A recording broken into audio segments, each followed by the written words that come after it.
Le XXe siècle se réjouit de son aspect. Il nous donne rendez-vous à la station Champs-Élysées-Clémenceau, près de la plus belle avenue de la capitale. Aux yeux des Parisiens, c'est même la plus belle avenue du monde. Près de 2 km pour relier la place Charles de Gaulle à la Concorde et nous livrer une magnifique perspective, avec ses contre-allées bordées d'arbres précédant des carrés de jardin.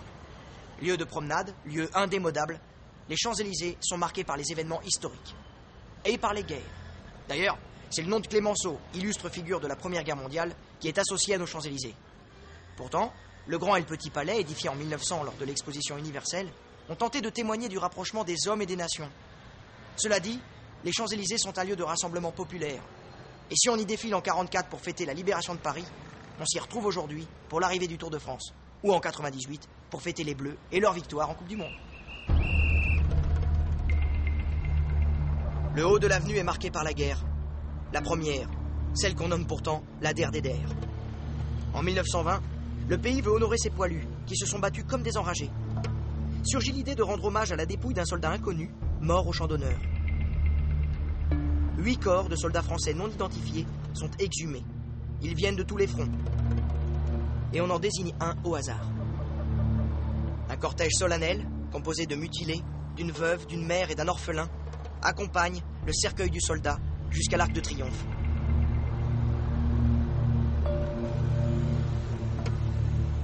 Le soldat inconnu repose à jamais sous l'arc. Cette tombe réelle est un symbole aussi. Elle réconcilie les Français dans un deuil collectif. Elle permet aux familles de pleurer leurs disparus.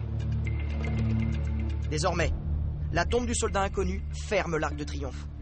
Aucun défilé militaire jamais plus ne pourra passer sous le monument. À l'époque, on peut encore se poser la question.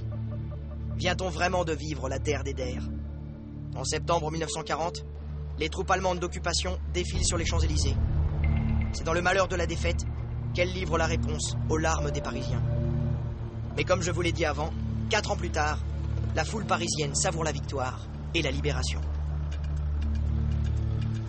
Et c'est en emboîtant les pas du général de Gaulle, qui descend ces mêmes Champs-Élysées jusqu'à la Concorde, qu'elle l'exprime le mieux.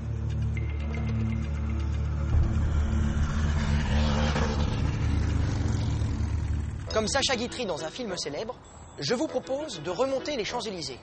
Cette traversée de la Concorde à l'Étoile est une nouvelle promenade à travers le temps.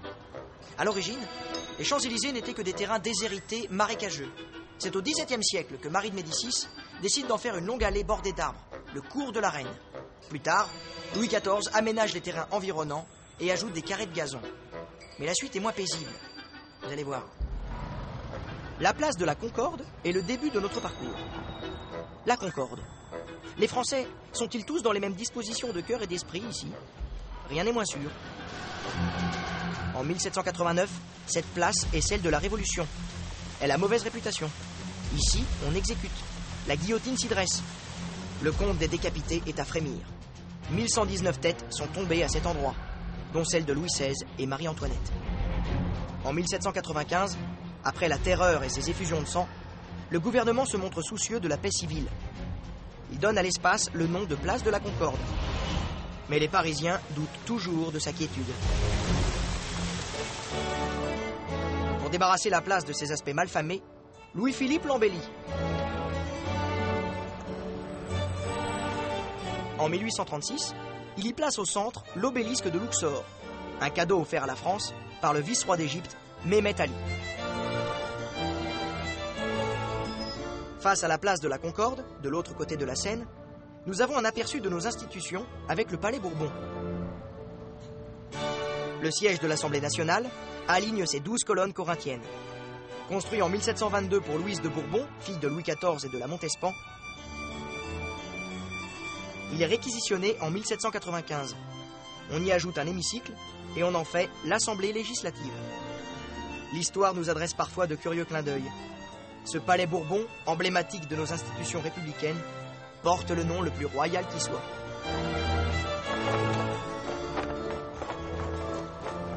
En montant plus haut sur les champs, le promeneur se trouve pris dans un balai étourdissant d'enseignes de grandes marques. Au milieu des luxueux immeubles du plus chic quartier de Paris, les blasons du luxe ont remplacé les anciens blasons féodaux.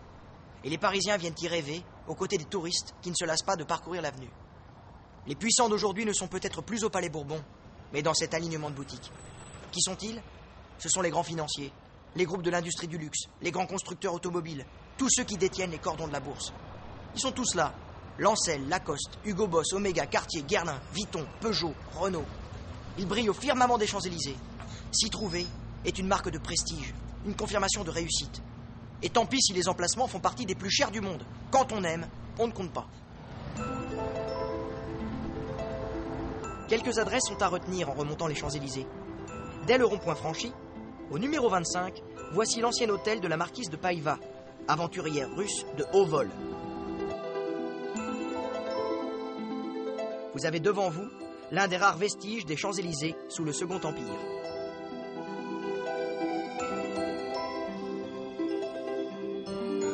Le quartier y est devenu un lieu où on se montre. Les restaurants et les promenades aérées attirent une foule élégante. Au tournant du XXe siècle, descendre les champs pour les calèches, les fiacres, puis les premières automobiles, représente le summum du luxe et de la distinction. Mais en marchant sur la plus belle avenue du monde, comment ne pas s'autoriser un petit écart avenue Montaigne? La façade art déco du théâtre des Champs-Élysées vaut bien le détour. En 1920, sous la direction de Jacques Hébertot, la salle devient l'avant-garde de la création artistique. Opéra, ballet, théâtre, concerts s'y succèdent.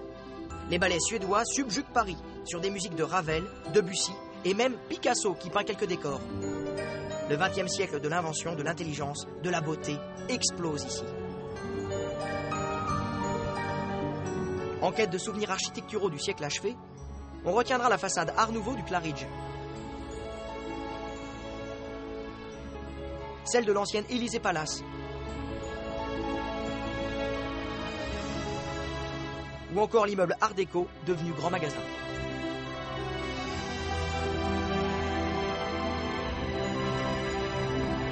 Au XXe siècle, Paris a continué d'évoluer et de se transformer. Les présidents successifs ont voulu marquer la ville de leur empreinte, laisser la trace de leur passage dans de grandes réalisations architecturales. Pour le paysage urbain, les idées ont parfois été bonnes, parfois moins. Mais elles ont fait parler d'elles. Les polémiques sur les nouvelles constructions, la coexistence du passé et de la modernité suscitent toujours passion et controverse. La liste des nouvelles constructions du XXe siècle est longue et concerne à la fois la rive droite et la rive gauche. Nous avons la tour Montparnasse, achevée en 1972 et qui voulait marquer l'entrée de Paris dans la modernité.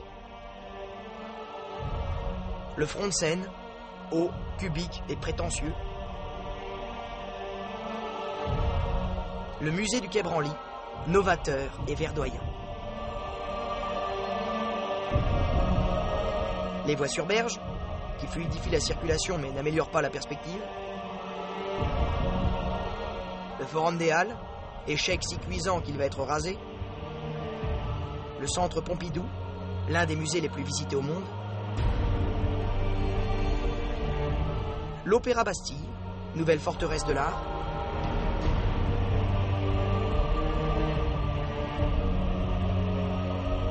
La bibliothèque François Mitterrand, constituée de 4 immenses livres ouverts, voilà ce que nos descendants admireront de notre époque, si ces traces parviennent à résister à l'érosion du temps. Si Paris est une capitale des arts et des lettres, elle est aussi un centre d'affaires. Mais aujourd'hui, ce centre s'est déplacé du cœur de Paris vers la Défense. Dès 1958, le général de Gaulle décide la construction de ce quartier excentré. Il en fera un pôle économique et financier majeur. Nous sommes dans la France des 30 Glorieuses.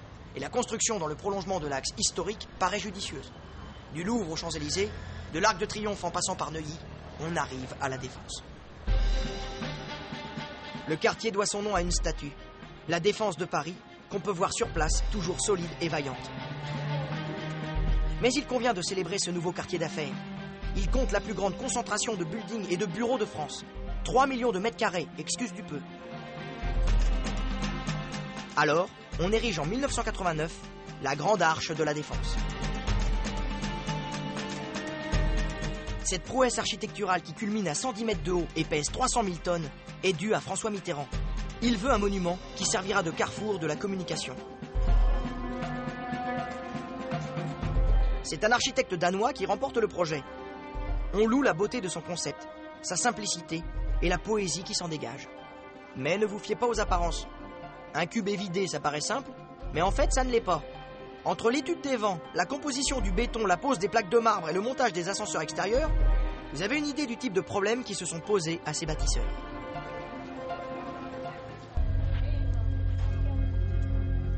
Résultat, la Grande Arche fait la part belle à la perspective et à l'avenir.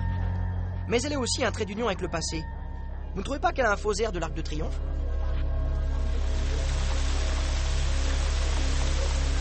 Qui sait si dans 100 ans, on ne viendra pas en pèlerinage à la Défense pour admirer l'un des symboles de l'architecture de la fin du XXe siècle. Peut-être même se recueillera-t-on ici, devant l'Arc de Triomphe des affaires et de la finance. Notre 21e siècle sera pour Paris celui d'une expansion vertigineuse. C'est le siècle du Grand Paris, le triomphe d'une agglomération tentaculaire qui franchit le périphérique pour avaler une partie de sa banlieue. En se développant vers la banlieue ouest, Paris fait de ce quartier d'affaires aux tours agressives une partie de lui-même. La ville continue naturellement de se prolonger vers l'ouest pour englober Nanterre, juste derrière la Défense. Peu à peu, la ville remonte à sa source. On s'en souvient, la Lutèce gauloise se situe au bord de la Seine, à l'emplacement de l'actuelle Nanterre. Notre siècle verra ainsi Paris retrouver Lutèce et la boucle du fleuve dans laquelle elle est née, il y a plus de 2000 ans.